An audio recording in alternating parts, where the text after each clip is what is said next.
ওনার সেই নিসবতের যে বিষয়টা, যে খুসুসিয়ত এবং বৈশিষ্ট্য, সেটা ওনার সম্মানিত বেসালি শানমর্ম প্রকাশ করার সময় তিনি একটা বিষয় প্রকাশ করেছেন। সেটা হচ্ছে, তিনি যখন বেসালি শানমর্ম প্রকাশ করেন, তিনি বলতেছিলেন যে ওনার জন্য চিন্তার কোনো কারণ নেই, যে কেন ওনার অন্তরের মধ্যে হযরত আহলু বাইত শরীফ আলাইহিমুস সালাম, ওনাদের মহব্বত পরিপূর্ণ রয়েছে। সুবহানাল্লাহ।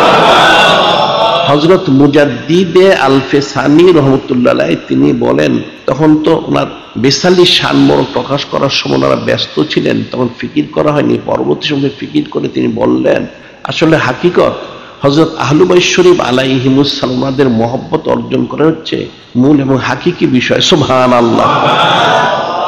হযরত মুজাদ্দিদে আল-ফেসানি রহমতুল্লাহ সম্মানিত পিতা হযরত শাইখ আব্দুল আহাদ রহমতুল্লাহ আলাইহি, তিনি স্বয়ং নিজেই হযরত মুজাদ্দিদে আল-ফেসানি রহমতুল্লাহ ওনার খুসুসিয়ত, ওনার বৈশিষ্ট্য, ফজিলত তিনি বর্ণনা করেছেন। সুবহানাল্লাহ। তিনি বর্ণনা করেন, তিনি একবার একটা স্বপ্ন দেখলেন। কি স্বপ্ন দেখলেন? যে ওনার সিনা মোবারক থেকে একটা নূর মোবারক বের হয়েছে, সেই নূর মোবারকের মধ্যে একটা আসন জাহির হয়েছে, সে আসনের মধ্যে একজন নুরানি বুজুর্গ ব্যক্তি সেখানে বসা রয়েছেন। সুবহানাল্লাহ।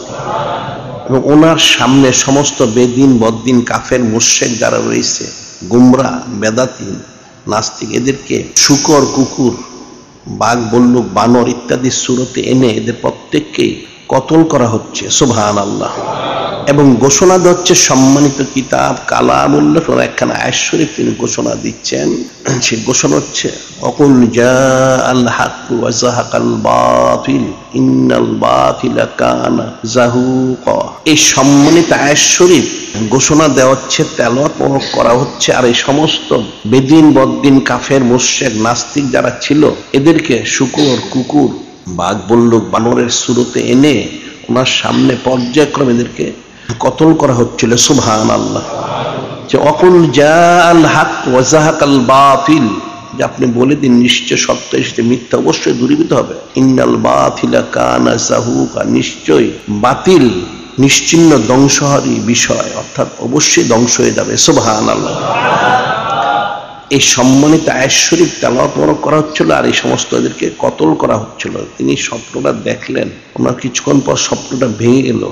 তিনি নিজেও চিশতিয়া তরিকার বিশিষ্ট বুজুর্গ, তিনি চিন্তিত হলেন। ওনার বাড়ির পাশে কদরিয়া তরিকার বিশিষ্ট বুজুর্গ হযরত শাহ কামাল কায়থালি রহমতুল্লাহ, তিনি ওনার খানকা শরীফ তৈরি করেছিলেন, সেখানে তিনি অবস্থান মোবারক করতেন। হযরত শাহ কামাল কায়থালি রহমতুল্লাহ, হযরত শাহ কামাল কায়থালি তিনি কদরিয়া তরিকার বিশিষ্ট বুজুর্গ। হযরত মুজাদ্দিদে আল-ফেসানি রহমতুল্লাহ তিনি পরবর্তী সব বর্ণনা করেছেন যে আমি কদরিয়া তরিকার দিকে যখন নজর করি, আমি তখন দেখতে পাই হযরত গাউসুল আজম সৈয়দুল আউলিয়া হযরত বড় পীর সাহেব রহমতুল্লাহ, ওনার পরবর্তী মাকামে যারা রয়েছে তাদের মধ্যে একজন বিশিষ্ট ব্যক্তিত্ব হচ্ছেন হযরত শাহ কামাল কায়থালি রহমতুল্লাহ। সুবহানাল্লাহ। উনি ছিলেন ওনার জামানার কুতুবে মাদার। সুবহানাল্লাহ। হযরত শাইখ আব্দুল আহাদ রহমান তিনি মনে মনে ফিকির করলেন, স্বপ্নটা তো দেখা গেল এবং চিন্তার বিষয়ের হাকিকি কি ব্যাখ্যা হবে।